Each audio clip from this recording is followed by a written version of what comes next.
tere! Sundsvalli Sundsvalli kai peal siis.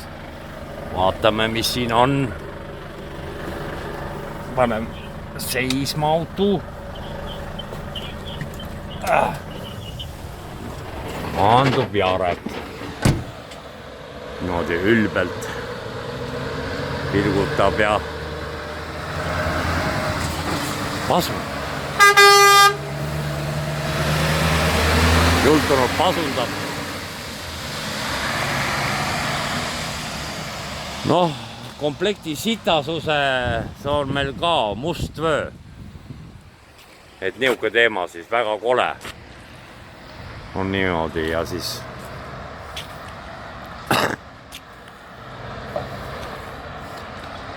lähme küsime Jareku käest ka väikse intervjuu.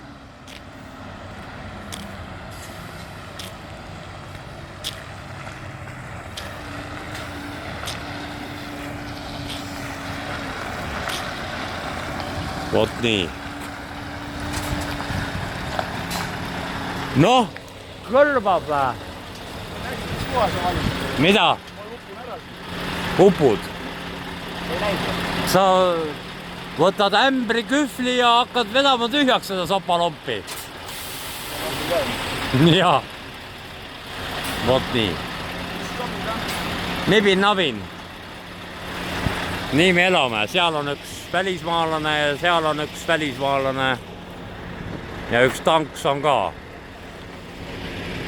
Ja siis on see plats niuke. Midagi siin üritatakse teha kunagi. Aga ei tea millal. Vot nii. Ja meie teeme siin 45 plussiga tundi on ju.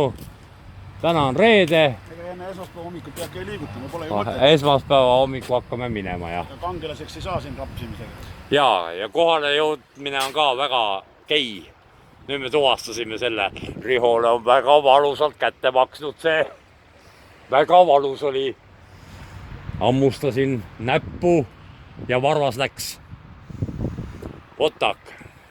Ja nüüd me läheme poodi. On ju? Kindel värk. Õlu, jah. Õlu ja Rihol on